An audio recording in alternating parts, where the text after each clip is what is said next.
Hello and welcome back to Alice Talks Football. I was asked the question, has Ole Gunnar Solskjaer actually improved Manchester United? Have Manchester United improved from last season? Well, my short answer would be actually yes, because this time a year ago we had just lost 2-0 at home to a relegated Cardiff. The spirits were low, Paul Pogba was being booed, and it was just a miserable time. We were going into the summer after drawing 1-1 to bottom of the table Huddersfield and then losing 2-0 at home to Cardiff. So a year on's time, we have improved. So in this video, I'm going to be talking about why we've improved this season, which individual players have improved, have the ins and outs been successful, is the rebuild process looking like it's going somewhere, and just the effects this season in general. So first things first, before the coronavirus break, we actually went 11 games unbeaten, winning 9, scoring 29 goals and conceding 2. We kept 9 clean sheets in our last 11 games, scoring 29 goals, which again is nearly 3 goals a game, and winning 9. We were on the best streak. And the one thing about Manchester United this season, and you could say, is inconsistency is a way to describe our season. We would beat Tottenham, we'd beat Man City, then we go lose to Watford, who are bottom of the league at the moment.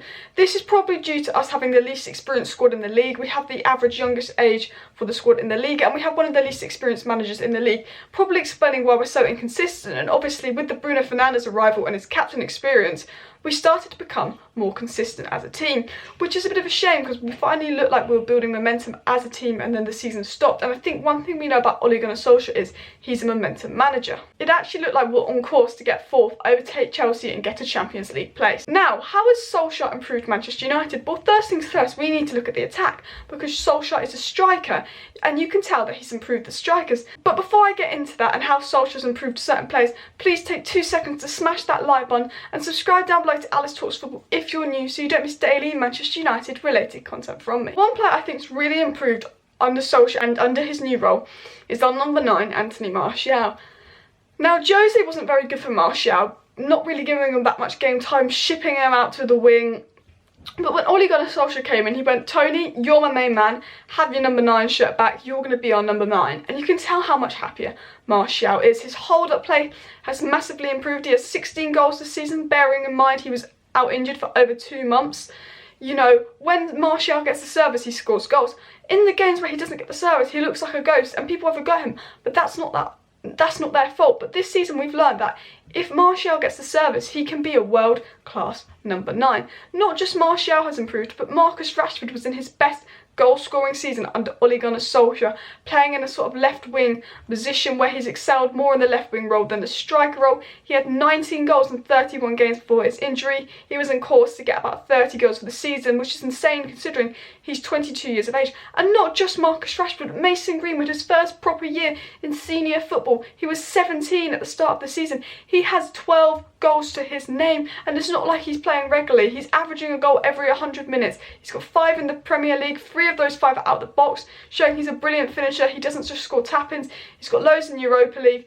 You know, he's just been insane this season. He's 18 years old and he's got 12 goals in his first professional season in football. Just shows how good he can be, and this is partly due to Solskjaer giving him the time, and obviously I think Solskjaer's a striker, the strikers have learnt from him. I think Rashford has been probably one of the biggest improvements from Jose to Solskjaer. Our 3 attackers have almost 50 goals between the 3 of them, and none of them have actually played every game this season. Rashford 2 months of injury, Martial 2 months of injury, Mason Greenwood plays every other game, which is insane. Now, it's not just the attack that has improved from last season, but it's defence.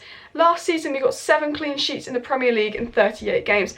This season we're 29 games into the season and we have 8 clean sheets. Not to mention that we have 21 clean sheets in all competitions this season. This is more than any other Premier League club. Liverpool in second with 17. The only team that has more clean sheets than us in the top 5 leagues in all competitions is PSG with 24, and they play in the Farmers League. Now, this could be the addition of Aaron Wan-Bissaka and Harry Maguire. Last summer was focused on rebuilding our defence. It was a defence rebuild. Harry Maguire and Aaron Wan-Bissaka came in, and we can see how well we've improved defensively. Now, you could say this is partly to do with Ole Gunnar Solskjaer's more defensive style of play, sit back and counter-attack. But I think Harry Maguire and Aaron Wan-Bissaka have had a massive impact on Manchester United. Aaron Wan-Bissaka literally shut down the left wing of Manchester City in all the derbies. Since the turn of the year, Harry Maguire's really settled in at Manchester United and looked like that £80 million player. Aaron Wan-Bissaka's looked amazing. Now they've settled in. Like we have a very solid back line. Now, it's not just even the defence. and the attack's improved, but the midfield, now at the start of the season, we all thought, we've got no depth, we sold Herrera, we've sold Fellaini. If Pogba gets injured, we're screwed, because Fred was this £50 million flop. We had McTominay, who was good, but he was like 22-year-old McTominay, and there was Pereira and Lingard. We had little hope when we found out that Pogba had a long-term injury. But then, someone that's improved massively is Fred came in. In Pogba's absence, we had to play Fred, and he looked like the player that we spent £50 million on. Fred's been amazing. He's been this engine controlling midfield.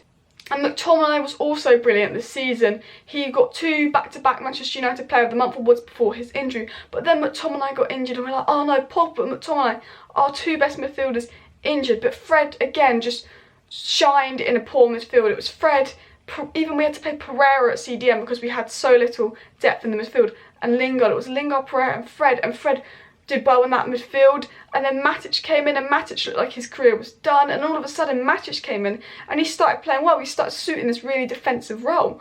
So all of a sudden we went from, oh my god, Pogba's injured, now we've got Pereira, a dying Matic, a £50 million flop, and Lingard. It's now, oh my god, Pogba's fit. We also have Bruno, we also have Fred, we also have McTominay, we also have Matic. Which 3 of the 5 do we play? Because we've got 5 options. Like the midfield, I think it's massively improved. McTominay and Fred have shined, and Matic actually looks decent, and we've also got Bruno Fernandes and Paul Pogba in. Although this season has been full of inconsistencies and us not being able to beat the small teams, I would say that we've improved from last season. With the transfers coming in, the squad feels totally refreshed. We got rid of Lukaku, we got rid of a lot of other players, we got players out on loan, we got the Deadwood out, and it gave young players that were hungry, wanted to play for Manchester United, a chance to play. Ole Gunnar Solskjaer talked a lot about having players at Manchester United that want to play for us, so he got rid of a lot of the Deadwood and he's brought in younger, fresh legs, and this has seemed to work at Manchester United. Although we've sold a lot of players and lack of depth in the squad has been an issue, I think giving the young players a chance has actually boosted the morale of Manchester United.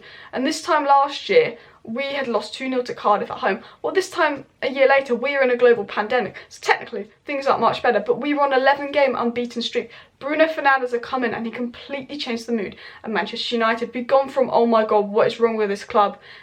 Everything's wrong, to, oh, it actually looks like we're building something. For the first time in a while, it does look like Manchester United are building something. For me, I actually think we're only 3 or 4 good transfers off challenging, which could be a bit ambitious, but you bring a Jadon Sancho in, you bring a CDM like Thomas Partey in, a backup cam who can also play right mid like Buendia in, and a top centre-back like Koulibaly in, and for me, that squad could challenge for the Premier League. Now, Ole's a very unexperienced manager, and for myself, I don't 100% know if he's the man for the job, but I think give him the chance, give him another season, give him some more players, and let us see what he can do. He does play a little basic counter-attack in style of football, sit back and counter-attack, but with the right players, and if he can get the players he wants this season, will he play that type of football he played when he first came in to Manchester United? Now, I want you to let me know down below in the comment section down below, do you think Manchester United have improved from last season, and why? How many transfers do you think we are away from challenging again? And also, if you haven't already, please smash that like button, subscribe down below if you're new, share this video with your friends, comment your thoughts. Thank you for watching, and I'll see you tomorrow.